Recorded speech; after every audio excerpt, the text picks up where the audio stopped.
Rila adalah babi kecil. Bab 558. Gogon dibawa oleh Henry dengan sangat cepat. Dia berdiri beberapa langkah dari Carson dan memandangi Carson dengan gemetar. Tuan Carson, kau mencariku? Meskipun dia sering mengikuti Henry yang berada di pihak Carson, namun dia tidak memenuhi syarat untuk melaporkan situasinya langsung kepada tuan mereka. Baru saja mendengarkan Henry berkata bahwa Carson mencarinya, langsung berpikir apakah dia telah melakukan kesalahan baru-baru ini dan harus berurusan dengannya secara pribadi. Tetapi kemudian memikirkannya lagi, dengan statusnya sebagai pelayan pribadi, bahkan jika dia melakukan kesalahan, bos kepala si Henry akan membuatnya terlihat baik dan akan bermanfaat bagi tuannya. Kecelakaan Fernando malam itu, di mana kamu? Apa yang kamu lakukan? Carson menatap mata Gogon dengan perasaan dingin. Aku bermain kartu dengan poni, Sukri. Tatapan Carson datar, dan Gogon hanya merasakan angin sejuk bertiup dari atas kepalanya ke telapak kakinya. Dia ingat jelas apa yang terjadi malam itu, tapi itu membuatnya gagap untuk sementara waktu, sebelum dia mengatakannya. Henry, panggil dua orang itu. Carson memberitahu Henry, tetapi mata yang dingin tidak bergerak menjauh dari tubuh Gogon. Ya, baik, Presiden. Henry tidak mengerti bagaimana tuan mereka tiba-tiba menanyai bawahannya itu. Jawaban Poni dan Sukri sama dengan jawaban Gogon. Pada malam insiden Fernando, 3 dari mereka berbenturan.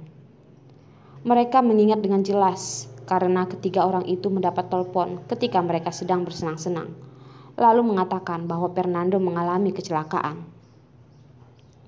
Ketika mendengar beritanya hampir membuat mereka bertiga terkejut. Justru ada orang yang menyuruh untuk melindungi mereka. Peristiwa ini, bahkan jika mereka tidak bertugas malam itu, mereka tidak bisa lolos begitu saja. 3 tersangka memiliki alasan yang sama. Jadi ada 2 kemungkinan. Pertama adalah mengatur alasan terlebih dahulu, dan yang lainnya adalah mereka bertiga bermain kartu bersama malam itu. Matanya menyapu dan jatuh pada Gogon lagi. Carson bertanya, "Di keluargamu ada siapa saja?" Gogon dengan jujur menjawab, "Ada ayah, ibu, dan saudara perempuan di rumah." "Apa tidak ada yang lain?" tanya Carson lagi. Gogon menyeka keringat dingin dan memikirkannya. Dia berkata, "Saat ini, orang-orang itulah yang ada di rumah. Aku punya saudara kembar yang dibawa pergi oleh seorang pedagang manusia pada usia yang sangat dini. Sekarang aku tidak tahu apakah dia hidup atau mati." Saudara kembar? Ya, sangat mudah untuk menjelaskan bahwa Gogon tidak melakukan kejahatan. Tetapi pertanyaan ini muncul di rumah Ferdian. Membuat seseorang yang memiliki wajah identik dengan pasukannya Carson untuk menculik Fernando, dan dia ingin menjebak pembunuhannya itu pada Carson.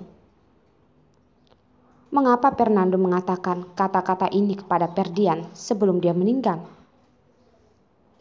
Saat ini, selama keraguan ini terpecahkan, semuanya akan bisa dipahami. Carson sedikit membangkitkan sudut bibirnya dan tiba-tiba tersenyum dengan dingin. "Apakah kakakmu masih hidup atau sudah mati? Aku harus mencari tahu." "Tuan Carson, khawatir tidak dapat menemukannya lagi," kata Gogon. "Mereka yang telah hilang selama lebih dari 20 tahun, dan mereka telah mencarinya selama bertahun-tahun dan tidak memiliki petunjuk sedikit pun. Sekarang tidak ada petunjuk. Bagaimana dia bisa menemukannya?" Henry melirik Gogon dan segera berdiri sambil meminta izin. "Tuan Carson, Aku akan mengirim lebih banyak orang untuk membantu Gogon pergi bersama untuk mencari saudaranya itu. Carson berkata dengan suara yang dalam. Kamu kirim semua pemantauan dan kontrol di sekitar area perumahan Perdian dan cari seseorang sesuai dengan wajahnya. Ada banyak kamera pengintai di dekat daerah perumahan. Bahkan jika musuh sudah cukup siap, Carson percaya bahwa akan selalu ada kelalaian. Orang yang berurusan dengannya telah menciptakan kontradiksi di antara mereka berdua, menghabiskan banyak pikiran dan bahkan menemukan detail orang-orang di sekitarnya. Tidak sulit untuk mengetahui detail seseorang. Sulit bahwa identitas orang-orang di sekitar Carson ini begitu rahasia. Akan membutuhkan banyak waktu dan upaya untuk menemukan mereka. Henry mengangguk dan berkata, "Aku bisa kirim semua video pengawasan pada hari kecelakaan dan akan ada hasil pada besok pagi." Carson menambahkan, "Semuanya telah bekerja keras akhir-akhir ini. Ketika para pembunuh ditarik keluar, kamu baik-baiklah menghargai mereka." Henry berkata, "Ya, Tuan Carson." Untuk orang-orang yang telah terikat dengan Perdian, kata-kata itu telah berlalu. Jika ada yang salah dengan Perdian, biarkan mereka memilih peti mati sendiri. Carson bangkit dan berkata sambil berjalan, "Ya, baiklah." Henry bergegas untuk mengikuti, percaya bahwa kata-kata tuan mereka jelas bukan lelucon. Carson berkata lagi, "Melihat nama keluarga Setiono, karena dia berani membuat masalah di Pasir Bumi, dia tidak diizinkan meninggalkan Pasir Bumi." "Baik, Tuan Carson. Jadwalkan dia untuk datang menemuiku besok pagi." Carson mengangkat pergelangan tangannya dan melihat arlojinya. Dia berkata, "Pembunuh memiliki petunjuk dan dia tidak terburu-buru. Biarkan mereka di bawah tanganmu kembali untuk malam yang baik." "Baiklah."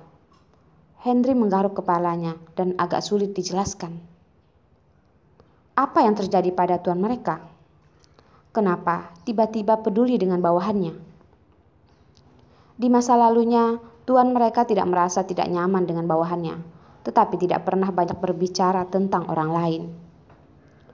Bagaimanapun, dia dan bawahannya di bawah tangannya harus berterima kasih kepada Nyonya Carson. Karena Nyonya Carson melakukan hal-hal untuk membuat Carson bahagia, membuat hari-hari mereka lebih baik.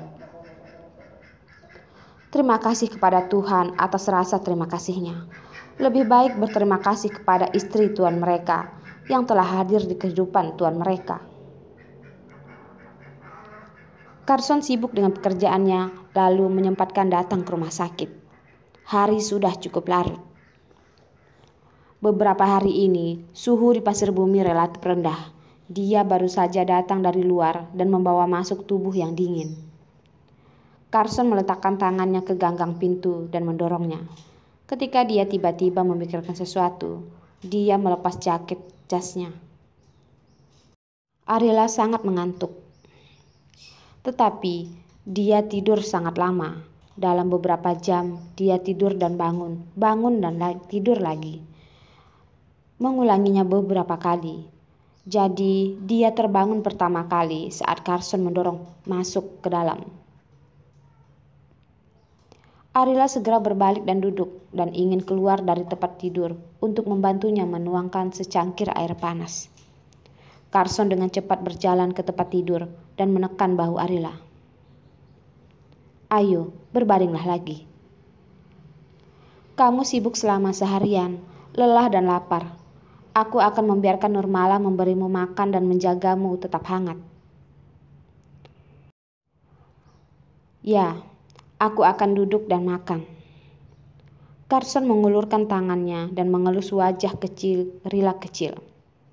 Dia berkata, "Bayi kita ini seperti babi kecil yang lucu.